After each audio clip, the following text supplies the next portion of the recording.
में जिन्होंने खुद को धमाके से उड़ाकर पाकिस्तान बना दिया था, पाकिस्तान बचाया। अस्सलाम वालेकुम, उर्दू टाइम न्यूज़ में खुश आमदीद कहते हैं। आज कोरंगी इत्तेहाद कॉलोनी सेक्टर 48F में पाक मुस्लिम अलायंस ने कॉर्नर मीटिंग का एहतमाम किया, जिसकी सरबराही ज़िला सदर अब्दुल अमीन साहब ने की, जिसमें मेहमान खसूसी पाक मुस्लिम अलायंस मरकज़ी सीनियर नायब सदर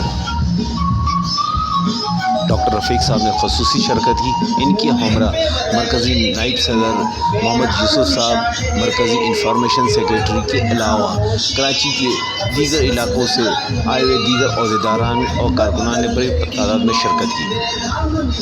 मुकर्ररीन ने अपने ख़िताब में तालीम को फ़रोग़ और माशरे को खुशहाल बनाने के लिए सफाई के ऊपर तवज्जो दी और आवाम में सफाई मुहिम की आगाही को बेदार करने और तालीम को फ़रोग़ देने और अपने बच्चियों खुसूसी तौर पर मेडिकल, हेल्थ, इंजीनियरिंग और दीगर शोबों में इनको आगे बढ़ाने के लिए इनको गाइड किया। मरकज़ी नायब सदर मोहम्मद यूसुफ साहब ने शनाख्ती कार्ड के देरीना मसले को जल्द हल करने के लिए हुकूमत से पुरज़ोर अपील की और डॉक्टर रफ़ीक साहब ने बच्चों को आला तालीम के साथ साथ हुनर और टेक्निकल तालीम देने के लिए उनके अपने मादरी ज़बान बांग्ला के अंदर खिताब करते हुए उनको कहा कि आप अपने बच्चियों को ख़ुसूसी तौर पर तालीम मैदान में आगे लेकर के आएँ। जब ये तालीमी मैदान में आगे आएंगे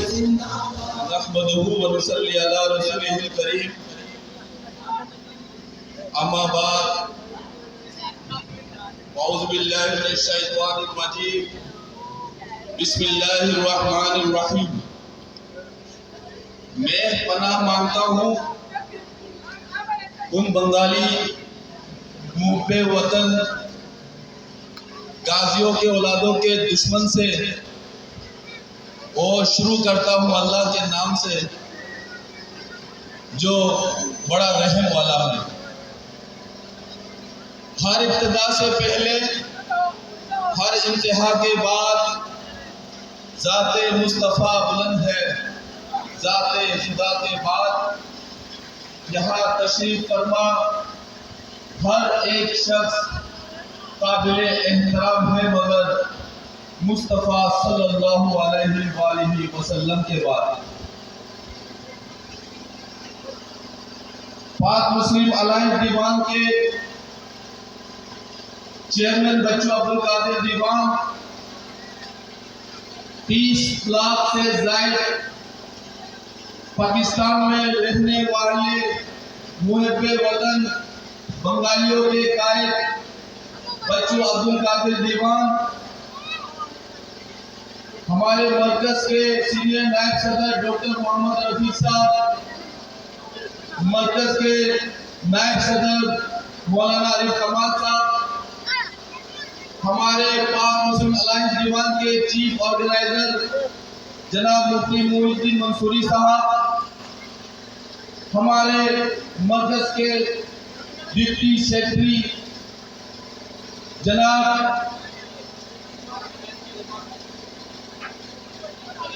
जमाल हुसैन इलियास साहब, डिस्ट्रिक्ट कोरंगी के सदर अब्दुल अमीन साहब, अब्दुल मालिक साहब, डिस्ट्रिक्ट कोरंगी के ऑर्गेनाइजर मोहम्मद यूसुफ साहब, आए हुए तमाम मेहमानान सलीम जियाला भाई, नूर हुसैन साहब, मीर कासिम साहब, मैं किस का नाम लूँ, आप तमाम लोगों का बिलखुसूस हमारे मूसा साहब जिन्होंने जो तकरीर की, जो जज्बा जो इनका मैंने देखा, मैं बहुत खुश हुआ इनके जज्बात देखकर। मूसा भाई का, मौलाना मंसूर आलम साहब का, जाफर आलम साहब का, अब्दुल मन्नान भाई, जैन भाई, कारी सुल्तान साहब, कारी शकूर साहब, मंजूर आलम भाई, शहाबुद्दीन साहब, मुश्ताक मलूक साहब, बिलखुसूस आज के हमारे मेहमानान आज़म नौजवानान पाकिस्तान के सदर रशीद अहमद साहब, चेयरमैन मोहम्मद इमरान साहब, अस्सलामु अलैकुम व रहमतुल्लाहि व बरकातुहू। मैं फिर सलाम पेश करना चाहूँगा बच्चू अब्दुल कादिर दीवान साहब के तरफ से एहलिया ने कोरंगी वालों को, बिलखुसूस इब्राहिम हैदरी इत्तेहाद कॉलोनी गोरा मियां चौक के रहने वालों को, इब्राहिम हैदरी के तमाम बुजुर्गों को, जवानों को, बच्चों को, पर्दे में सुनने वाली मेरी माँ बहनों, बच्चू अब्दुल कादिर दीवान साहब के तरफ से आप सबको अस्सलाम वालेकुम व रहमतुल्लाहि व बरकातुहू। मैं आप लोगों से आज बात करना चाह रहा था। बच्चू अब्दुल कादिर दीवान साहब के बहुत सारे ऐसे अहम पैगामात हैं। हमारे मरकजी कायदीन, हमारे पार्टी के सदर अलाउद्दीन लतीफ साहब, सेक्रेटरी जनरल मौलाना शब्बीर पुरानी साहब, उन सब के बहुत अहम पैगामात आज मैं लेकर आप तक आया हूँ। लेकिन मैं सोचता हूँ कि मैं आप लोगों से क्या बात करूँ। जो मुझसे पहले मुकर्रर आप लोगों से बात करके गए हैं, जो उनके जज्बात थे, जो उनके जोश थे, जो उनके अल्फाज थे, अब मैं खुद परेशान हूँ कि मैं आप लोगों से क्या बात करूँ। ऐसी कोई अल्फाज, ऐसी कोई बात उन्होंने मेरे लिए छोड़ी नहीं। आखिर में तकरीर करने का यही नुकसान होता है कि आप लोग हमें बुला लेते हैं सुनने के लिए, लेकिन कोई बात छोड़ते नहीं है। इसके बावजूद भी मैं आपसे बात करने का ख्वाहिशमंद हूँ, क्योंकि मैं इतना खुश हुआ जो इज्जत आप लोगों ने दी है। इस चौक का नाम गोरा मियां चौक और मेरा नाम मियां मोहम्मद यूसुफ, मेरे वालिद साहब का नाम हाजी गोरा मियां।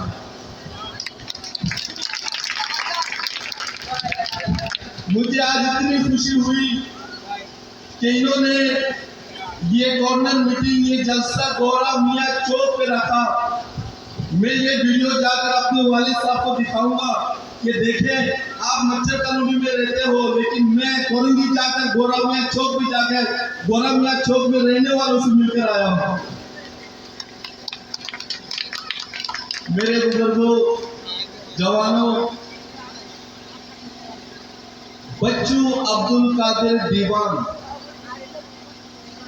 ये किसी एक शख्स का नाम नहीं है।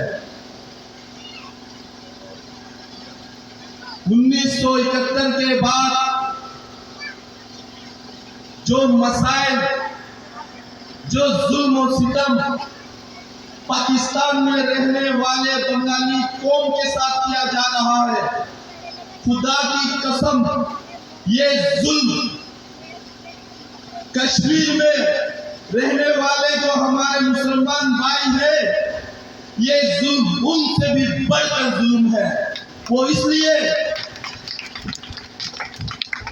हमारे कश्मीरी भाइयों को मोदी हुकूमत ने, इंडियन हुकूमत ने कभी अल्लाह का घर देखने से नहीं रोका, कभी हज अदा करने से नहीं रोका, कभी उम्रा अदा करने से नहीं रोका, कभी उनको पासपोर्ट और शनाख्ती कार्ड से महरूम नहीं रखा, जिसकी वजह से वो वहां रहते हुए आजादी की जंग लड़ तो रहा है, लेकिन उनके पास वो तमाम बुनियादी हुकूक मौजूद है जिससे वह खुद पर फख्र कर सकता है कि वो कलमा ला इलाहा इल्लल्लाह मोहम्मद रसूलुल्लाह पढ़ने वाले, उनका ताल्लुक इस्लाम से है, वो मुसलमान है, वो हज अदा करते हैं। लेकिन बदकिस्मती से पाकिस्तान में रहने वाले बंगालियों को इन हुकूमतों ने, पाकिस्तान में रहने वाले मुल्क दुश्मनों ने, पाकिस्तान के गाजियों के औलादों को, बानियाने पाकिस्तानियों को इन्होंने अल्लाह का घर देखने से भी महरूम रखा, इन्होंने उम्रा अदा करने से महरूम रखा, इन्होंने रोज़ाए रसूल मोहम्मद सल्लल्लाहु अलैहि वसल्लम के वहां पर जाकर सलाम पेश करने से महरूम रखा। क्या एक मुसलमान के लिए इससे बढ़कर भी कुछ सजा हो सकती है? क्या हो सकती है? इससे बढ़कर भी कोई दुनिया में जुल्म हो सकता है कि एक मुसलमान हो, कलमा पढ़ता हो और वो अल्लाह का घर देखने से महरूम हो। और जो महरूम लगता है तो मुझे बताए, आज हजरत उमर रज़ियल्लाहु तआला अन्हु का दौर होता, आज खुलफाए राशिदीन का दौर होता, आज प्यारे नबी मोहम्मद सल्लल्लाहु अलैहि वसल्लम का दौर होता, आज सलाउद्दीन अय्यूबी का दौर होता, तो इस हुकूमत का क्या हशर होता। और हमारी कौम जब फौज बनकर सलाउद्दीन अय्यूबी के पीछे होता, तो क्या आज ये हमारे लोगों को, इन मुसलमान भाइयों को, क्या वो तारीखी वतन बोलकर गाली दे सकता था? दे सकता था? सबक फिर पढ़, सदाकत का, शुजाअत का। सबक फिर पढ़, सदाकत का, शुजाअत का। तुझसे काम लिया जाएगा दुनिया में इमामत का। आज सलाउद्दीन अय्यूबी के बाद, सिंध के फातेह सुल्तान महमूद के बाद, बिन कासिम के बाद, अगर 1971 के बाद अगर बंगालियों के हुकूक के लिए किसी ने आवाज उठाई, बंगालियों के हुकूक के लिए किसी ने फौज बनाई, बंगालियों के हुकूक के लिए किसी ने तहरीक चलाई, तो वो कोई और नहीं, अगर बंगालियों की इमामत के लिए, बंगालियों की हुकूक के लिए अगर कोई इमाम बनकर आया है, तो वो बच्चू अब्दुल कादिर दीवान है। मेरे बुजुर्गों, सोचने की जरूरत है। आज हम बर्दाश्त कर लेते हैं। इस मुल्क के लिए जितनी कुर्बानियां पाकिस्तान में रहने वाले ये 30 लाख से ज्यादा बंगालियां दे रही है, ये कोई और कौम दे ही नहीं सकती। आप नजर दौड़ा कर देख लो, आज पाकिस्तान की 30% माइशत, पाकिस्तान को चलाने के लिए जो हुकूमत को डॉलर्स चाहिए, वो हमारे कराची में रहने वाले, कराची में बसने वाले बंगाली समंदर जाकर अपनी जानों का नजराना देकर, मौज के साथ लड़कर, अपने बुजुर्ग माँ बाप को घर छोड़कर, अपने बीवी बच्चों की मोहब्बत को शहरों में छोड़कर, हजारों किलोमीटर दूर समंदर जाकर मछलियां पकड़कर या फिशरीज में लाकर उनको देते हैं और वो एक्सपोर्ट करता है। और जिसकी वजह से पाकिस्तान की 30% मौशत, ये 30 लाख बंगाली रहने वाले कराची को, पाकिस्तान को चला रहा है। और उस कौम को ये कहते हैं ये तारीखी वतन है। क्या बर्दाश्त करोगे? बर्दाश्त करेंगे? आज गारमेंट्स इंडस्ट्रियों में चले जाए, कोरंगी से लेकर औरंगी तक, औरंगी से लेकर नूरियाबाद तक, नूरियाबाद से लेकर बलूचिस्तान के बॉर्डर तक, अगर गारमेंट्स इंडस्ट्री ना होती तो आज पाकिस्तान की मौशत तबाह हो जाता, पाकिस्तान की दीवारें निकल जाती। इस मुल्क को बचाया तो सिर्फ एक ही कौम ने, गारमेंट्स इंडस्ट्री में हमारी बहनें, हमारी माएँ, हमारी बच्चियां रात दिन काम करके, हमारे जवान नस्ल रात दिन मेहनत करके 60% मुल्क की अगर एक्सपोर्ट की रेवेन्यू है तो सिर्फ और सिर्फ इस बंगाली कौम की वजह से है। और उस कौम को ये कहते हैं तारीखी वतन। बर्दाश्त करोगे? बर्दाश्त कर सकते हैं? क्या ये बर्दाश्त के काबिल है? मेरे बुजुर्गों, जरा सोच कर देखिए, आज हम फिर भी अनसुना कर देंगे बातों को, हालात को मद्देनजर रखते हुए हम अनसुनी कर देंगे।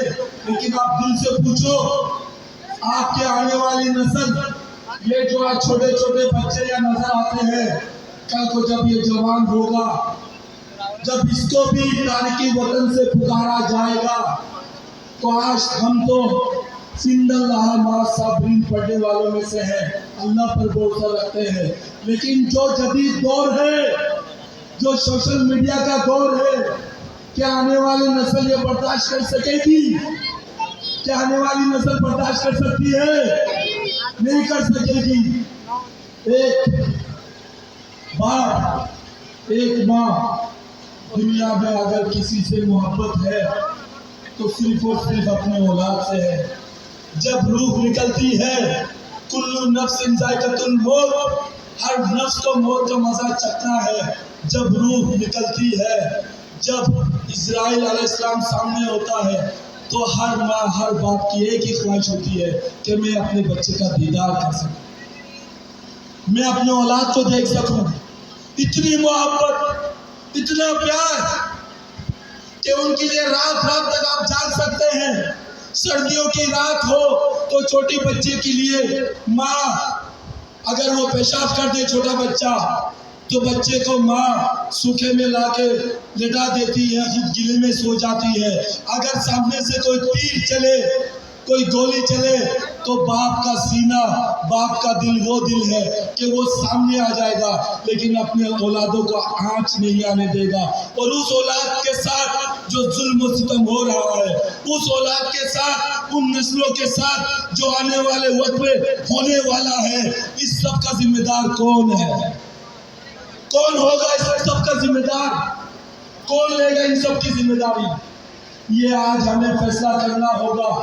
इन्हीं जिम्मेदारियों के साथ, ये सारी जिम्मेदारियां अपने कंधों में उठाते हुए, ये सारी जिम्मेदारियों का बोझ अपने कंधों में उठाते हुए, बच्चू अब्दुल कादिर दीवान मर्द मुजाहिद बनकर, तारिक बिन जियाद बनकर आज 2016 से बंगालियों की हुकूक की जंग लड़ रहा है, बंगालियों की हक के लिए जंग लड़ रहा है।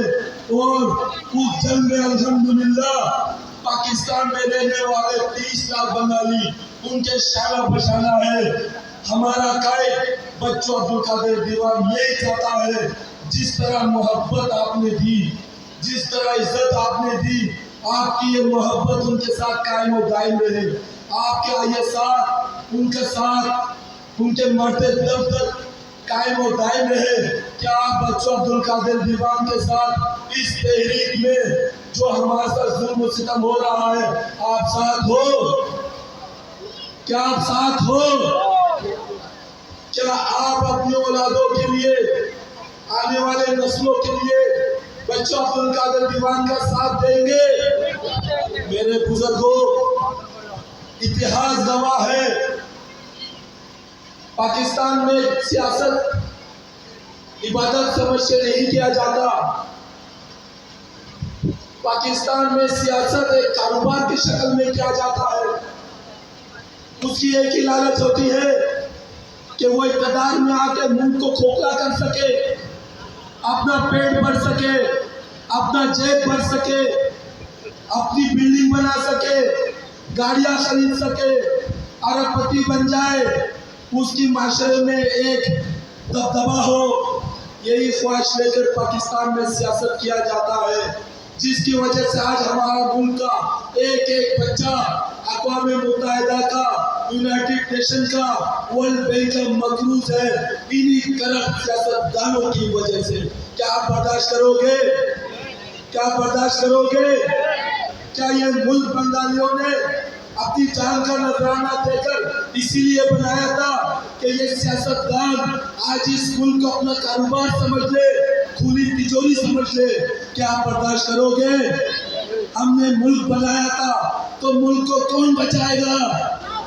कौन बचाएगा? इसी बंगाली कौम को आगे आना पड़ेगा।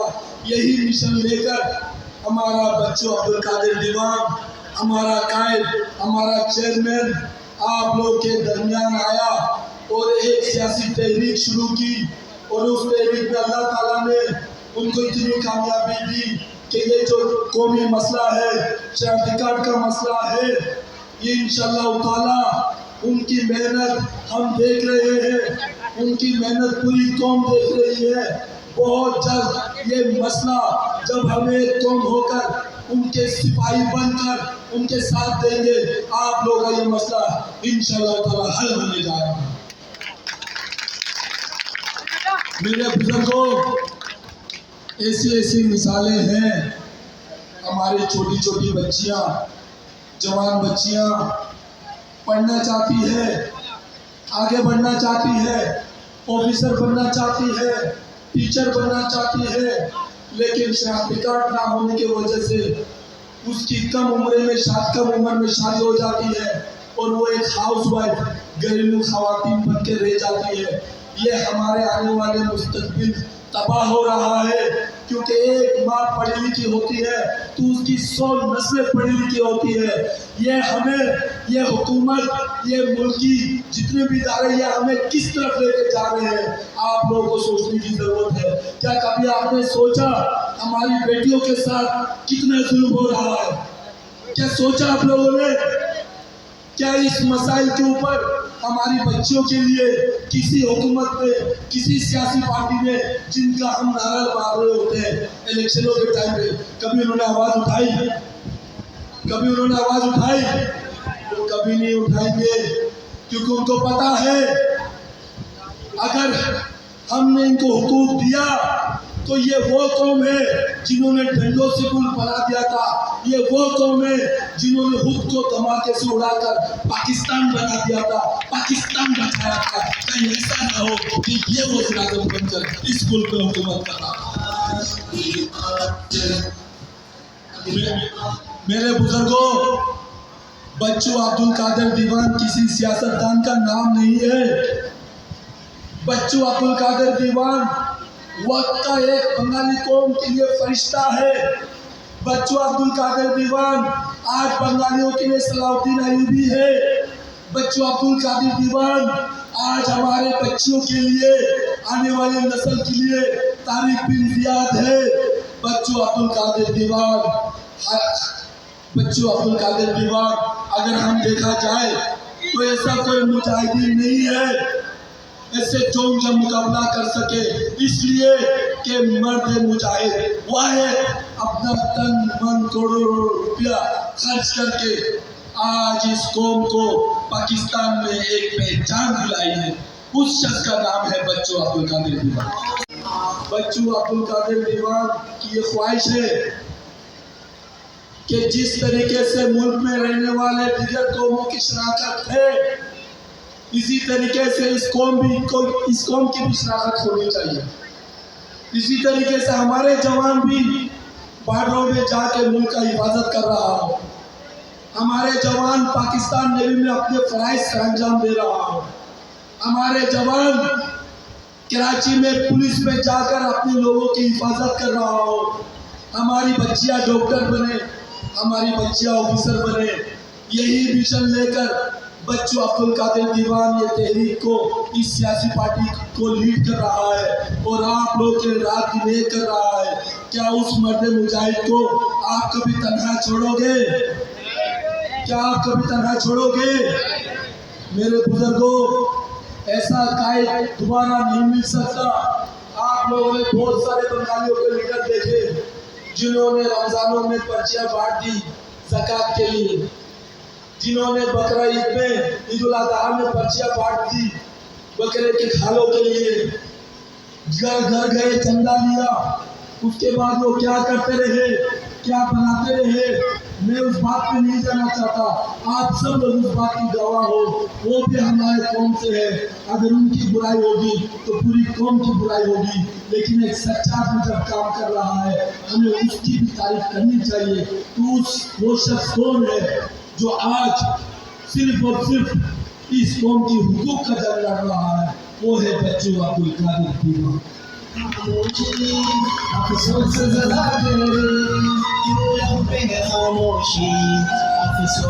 मेरे बुजुर्गों, जवानों, आप सब लोग मुत्तहिद हो जाए। हमें कोई सियासत करने वालों के पीछे नहीं भागना है। हमें कोई सियासी पार्टी हमें कुछ नहीं देगी। अगर हमें जितना है, जिस तरह तमाम लोगों ने फरमाया कि अगर हमें हुकूक चाहिए तो छीनना पड़ेगा, और हम चाहते हैं कि उसको जमहूरी तरीके से हम छीने। हमारे लोगों में आज इलाके में चेयरमैन हो, हमारे लोगों से एमपी हो, हमारे लोगों से एमएनए हो, हमारे लोगों से सेक्रेटरी लेवल में लोग हो जो इस कौम की नुमाइंदगी करे। क्या हुआ इस कौम को? क्या तारीख भूल गए कि पाकिस्तान बनने से पहले, पाकिस्तान बनने के बाद तक भी अगर किसी ने तहरीक चलाई, किसी ने बरसगीर के दौर में अपने आप को मरवाया, तो वो कोई और नहीं, यही बंगाली कौम था। क्यों भूलते हैं तारीख? क्यों भूल गए आप? आपको ये याद करना होगा। बहुत जल्द आप लोगों के दरमियान आपका कायद बच्चू अब्दुल कादिर दीवान होगा। बहुत जल्द सोकवाटर के ग्राउंड में इंशाअल्लाह ताला बच्चू अब्दुल कादिर दीवान साहब आप लोग उससे मिलने आएंगे। जब आपको आवाज दे, जब यह ऐलानात हो, तो क्या आप अपने कायद से मिलने वहाँ आएंगे? क्या आएंगे? आएंगे? जवानों से पूछता हूँ, क्या आप आओगे अपने कायद से मिलने? क्या आप करोगे उनका इस्तकबाल? क्या आप दोगे दीवान साहब का साथ? क्या आप दोगे पाक मुस्लिम अलग दीवान का साथ? मेरे बुजुर्गों, यही लोग थे। आज अगर हमने एक होकर, एक कौम बनकर, अगर हमने अपनी हुकूक नहीं जीता, अगर हमने अपनी हुकूक की जंग नहीं लड़ी, तो बच्चू अब्दुल कादिर दीवान मायूस हो जाएगा। और जब ये शख्स मायूस हो जाएगा तो इस कौम का कोई भी दोस्तों मुस्तकबिल नहीं होगा। क्या आप मायूस होने दोगे? क्या दोगे? तो मेरे साथ नारा लगाए। इतना ही आज मैं आप लोगों के साथ कहना चाहता हूँ। यही पैगाम मैं आप लोगों को देने आया था कि बच्चू अब्दुल कादिर दीवान बहुत जल्द आप लोगों के दरमियान होगा और हम उनको सुनेंगे। उनका भरपूर तरीके से हम उनको कौमी में इस्तेमाल करेंगे। करेंगे कि नहीं? करेंगे कि नहीं? पाकिस्तान, पाकिस्तान, पाकिस्तान, पाकिस्तान, नारे बंगाली, नारे बंगाली, पाक मुस्लिम अलायंस, पाक मुस्लिम अलायंस, एलिया ने करूंगी, एलिया ने करूंगी। पाकिस्तान, पाक फौज, पाक फौज, पाक फौज, मेरा दीवान तेरा दीवान, मेरा दीवान तेरा दीवान, मेरा दीवान तेरा दीवान। पाकिस्तानी बंगाली, पाकिस्तानी बंगाली, तोरे तुई क्या नो सिंधी, मोबाइल जाई बुझाने का सोनियोस तुई बंगाली, मोबाइल जाई बुझाने का कोयले सच्चा बंगाली। पाकिस्तानी बंगाली, तोरे तुई क्या नो सिंधी, मोबाइल तशरीफ रखे, तशरीफ रखे, तशरीफ रखे। आप हजरात से खिदमत इतना देर तक रखने तशरीफ रखे। अरे हमारे डॉक्टर साहब का सीनियर नायब सदर डॉक्टर रफी साहब का खिताब होगा।